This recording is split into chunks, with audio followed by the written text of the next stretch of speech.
Bismillahirrahmanirrahim. Assalamualaikum warahmatullahi wabarakatuh.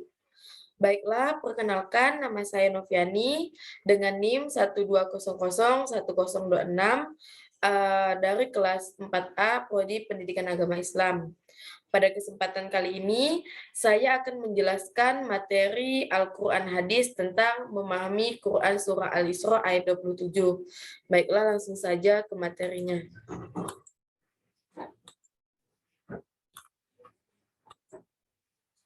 Yang pertama, saya akan membacakan Quran Surah Al-Isra ayat 27 yang berbunyi, A'udzubillahi minasyaitonirrajim, Bismillahirrahmanirrahim.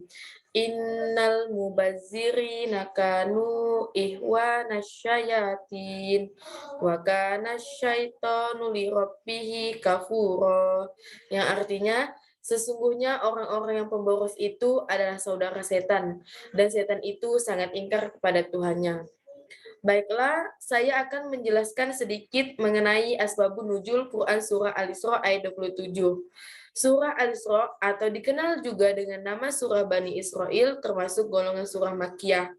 Khusus pada ayat 26 dan 27, pada surah Al-Isra ini memiliki asbabun nuzul yang diriwayatkan oleh At-Tabrani yang bersumber dari Abu Said Al-Hudri, dan dalam riwayat lain oleh Ibnu Marduwai yang bersumber dari Ibnu Abbas, bahwa ketika turun ayat ini, Rasulullah Shallallahu Alaihi Wasallam memberikan tanah di Fadak atau tanah yang diperoleh Rasulullah dari pembagian ganimah atau rampasan perang kepada Fatimah.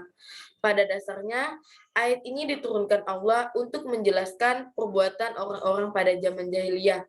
Mereka memiliki kebiasaan untuk menumpuk harta yang diperoleh dari rampasan perang, perampokan, dan penyamunan. Kemudian, harta-harta itu dimanfaatkannya hanya untuk berfoya-foya.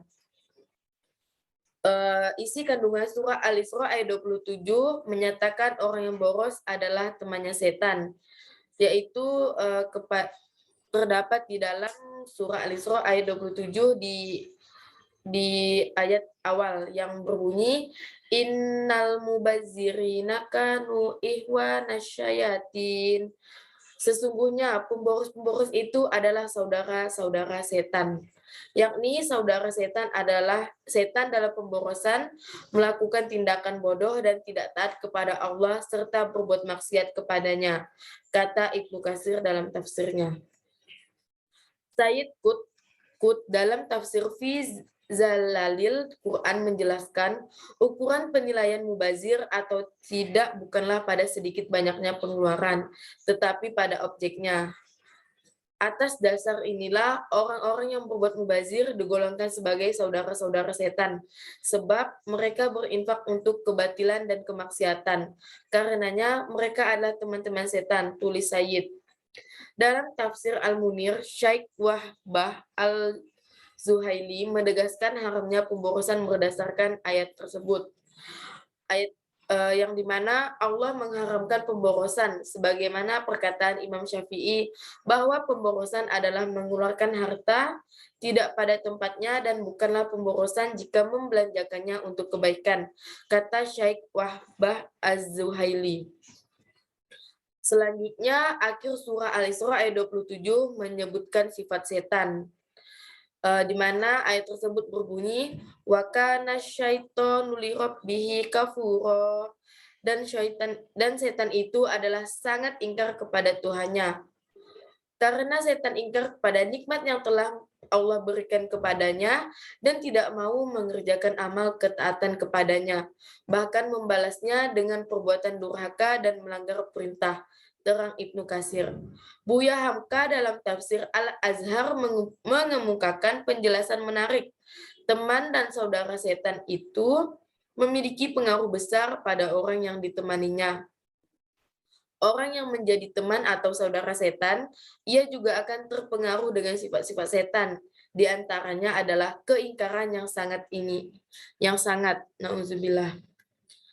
Selanjutnya, ayat ini diturunkan Allah Subhanahu wa taala dalam rangka menjelaskan gaya hidup kaum jahiliyah yang salah, di antaranya yaitu belum mendapat pencerahan cahaya Islami, suka sekali berpoya-poya, derajat derajat kemasyhuran dan kehormatan dilihat dari kemampuannya dalam berpoya-poya dan menghambur-hamburkan hartanya untuk berpesta pora. Dalam surah Al-Isra ayat 27, Allah Subhanahu wa taala menegaskan bahwa berfoya-foya serta menghambur-hamburkan harta itu adalah pemborosan yang merupakan bagian dari perbuatan setan. Dengan demikian, sudah jelas bahwa tindakan semacam ini sangat dilarang oleh Allah Subhanahu wa taala. Sebaliknya, Allah mengajarkan kita agar bisa hidup hemat, sederhana, dan peduli kepada orang lain. Dengan tindakan mulia seperti ini, harta yang kita miliki akan menjadi lebih bermakna bagi diri kita sendiri dan bermanfaat bagi orang lain di sekitar kita. Sungguh indah ajaran Islam. Oleh karena itu, mari kita amalkan dalam kehidupan sehari-hari. Kita dapat menerapkan pola hidup hemat mulai dari hal-hal yang sederhana dan mudah, seperti hemat dalam menggunakan air dan listrik. Tampaknya kedua hal ini sangat sepele, tetapi dampaknya sangat luar biasa. Boros listrik dapat mengakibatkan krisis energi, sedangkan boros air dapat mengakibatkan krisis air. Sungguh kehidupan kita menjadi sangat terganggu jika di negeri kita ini mengalami krisis energi dan air.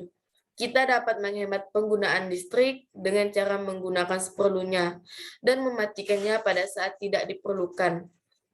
Dan kita dapat melakukan penghematan air dengan cara menggunakan air secukupnya dan hemat pada saat kita sedang wudhu, mandi, mencuci tangan, mencuci pakaian, dan sebagainya. Teladan Rasulullah dalam berhemat dan mencintai lingkungan ini sungguh luar biasa. Bila kita dapat meneladaninya, insya Allah lingkungan ini akan menjadi lestari dan terjaga. Dengan demikian, manusia yang menghuni bumi ini juga akan merasa lebih nyaman karena sikapnya yang ramah terhadap lingkungan. Selanjutnya adalah contoh sikap dari Quran Surah Al-Isra ayat 27, yaitu contoh untuk melatih hidup hemat adalah dengan rajin menabung mulai dari sekarang. Dengan menabung, kita akan mempunyai tata kelola yang baik dalam mengatur kondisi keuangan. Di samping itu, menabung dapat memenuhi kebutuhan di masa mendatang. Baiklah, cukup sekian penjelasan yang dapat saya sampaikan. Kurang lebihnya saya mohon maaf. Billahi taufiq wal hidayah. Wassalamualaikum warahmatullahi wabarakatuh.